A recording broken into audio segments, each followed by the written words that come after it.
for the judiciary to be receiving only more or less 1.25% of the national budget?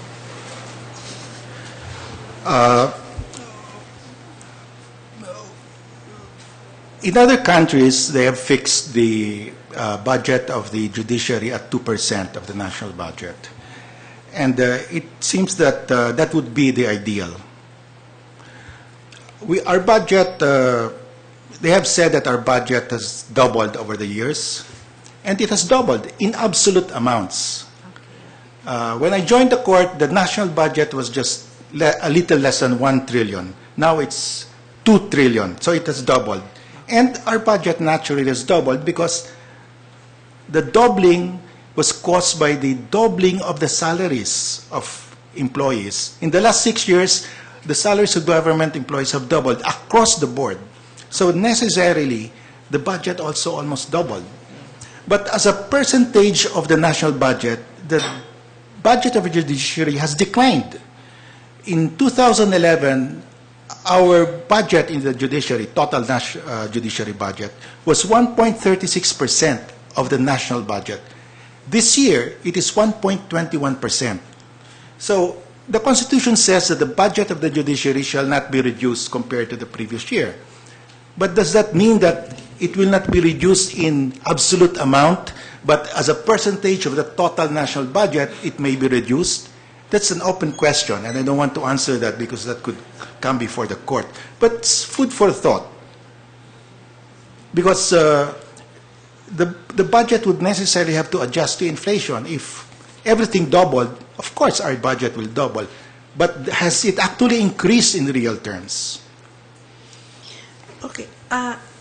Justice Carpio, now in this connection, do you have any proposal or do you have anything in mind as the acting Chief Justice in regard to budgetary reforms for the justice system?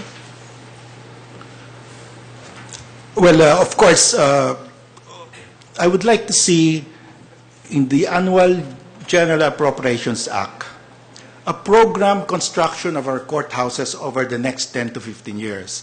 Because right now, only 20% of our first-level courts can be accommodated in halls of justice, and only 50% of our second-level courts can be accommodated in halls of justice. So we have a long way to go. But of course, I realize that Congress cannot appropriate this at one time. So we have to budget this, program this over 10 to 15 years. As long as every year we construct something, I'll be happy with that. But we have to make sure that we are addressing this problem because the work conditions of judges is also important for their efficiency. So I would like to see that in our annual GAA, that we have a definite amount to fill up the shortage because half of our first-level courts are not housed in halls of justice. They're scattered, they're leasing in some apartment even, or they're squatting in municipal offices. Okay. My next point, Justice Carpio, is about the GLAC, the Judicial, Executive, Legislative, Advisory, and Consultative Council. Do you think there is a need to convene the GLAC to help address the problems of the justice system? Yes, that body, the GLAC, is not in the Constitution. But it is also not prohibited. Now, that body is just a forum for the judiciary to propose to the executive how much it needs in the budget and for the Congress to listen to that proposal. And I don't see a problem with that. And I think we need that because we have to communicate to the executive what our budgetary requirements are. I remember during the time of Chief Justice Narvasa, I was then in the Malacanang as Chief Legal Counsel. Chief Justice Narvasa said, I want our budget proposal, our recommended budget proposal, be part of the budget proposal of the executive. If we are proposing 10 billion, the executive must propose 10 billion for the judiciary. I said, under the Constitution, it's the executive that proposes the ceiling of the budget. But we can ask your opinion. But we cannot adopt your recommendation because we are the ones who propose, the executive. The judiciary can only recommend. So our compromise was the executive will recommend the actual amount. If it differs with that of the judiciary, we will footnote the recommendation of the judiciary. Okay. That was the agreement. But I think a better way to do this is to create that body and to discuss these issues there directly with the President and with the President of the Senate and with the Speaker of the House. And that will be more efficient. Thank you. So you think the GLAC can be an instrument in modernizing the justice system in our country? Yes, I think that body will be great in bringing out the needs of the judiciary to the two other branches, because that's the only we can do.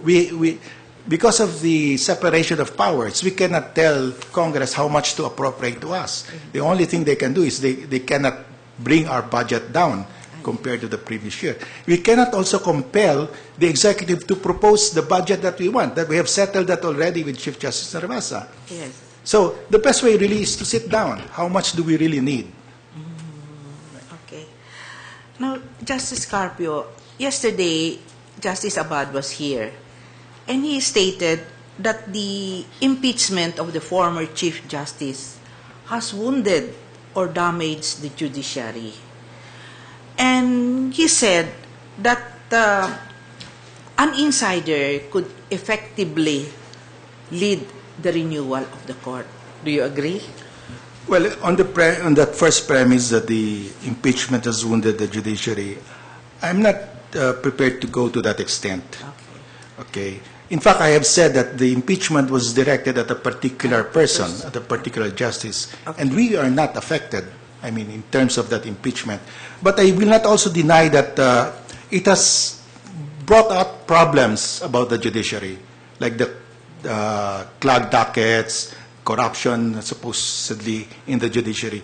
And this has come out to the fore because of the impeachment. Okay. And we have to address this, because whether we like it or not, whether it's true or not, that's the perception of the people. The clogged dockets have a basis, although we are not to blame, because 80% of the cases pending in first and second level courts are criminal cases. And 40% of these criminal cases are drug cases. And in drug cases, the prosecution always asks for postponement because they don't have the witness, the forensic expert is not around, he has been transferred to another station, and there is no POW lawyer to defend the accused. These delays are not attributable to us, but we bear the blame because it's part of our docket. That's why I've discussed this with the justices, and I said, although we are not really to blame for this huge backlog in criminal cases, and this is really the cause of the backlog, we have to solve this because it affects us. And I have proposed that for criminal cases, before the information is filed in court, the prosecution must attach the affidavits of all his witnesses in question and answer form, so that when the trial comes, the witness will just affirm his affidavit and the cross-examination can start. And we cut down trial work by one half. If we cut down trial work by one half, chances are the prosecution witnesses like the police are still in that area ready to appear. But after a lapse of time, this police, the forensic expert are moved around, reassigned to other places, and maybe the other witnesses just disappear. So, Justice Carpio, do you agree with the observation of some people that the impeachment has affected the cordial relationships of the judiciary with the other two political branches of government? Well, I do not think so. When you say cordial relationship, I think you refer to the respect one shows to each other. That respect is there. It's very much there. I attended the SONA in representation of the judiciary because I have respect for the president. I have respect for the SONA process, which is there in the Constitution, which requires the President to address Congress at its opening session. While it may be a ceremony, it has a constitutional function. And I think the cordial relation is there. Okay, my last question coming from me, Justice Carpio, is this. Past Chief Justices are remembered for the reforms they have instituted during their incumbency. Now, if you will be nominated and appointed as the next Chief Justice, can you please describe to us the face of a Carpio court? Well, I would say that I would like the court to make the judiciary fair, honest, and efficient. And I would like to be remembered as one of those who helped make the court fair, honest, and efficient, because that will address the issue of the clogging of dockets, that will address the issue of corruption, and that will address the issue of fairness. Okay. Now, if you will allow me, Justice Carpio, we received so many questions from the Twitter. I'll just ask you one or two. Okay, you have...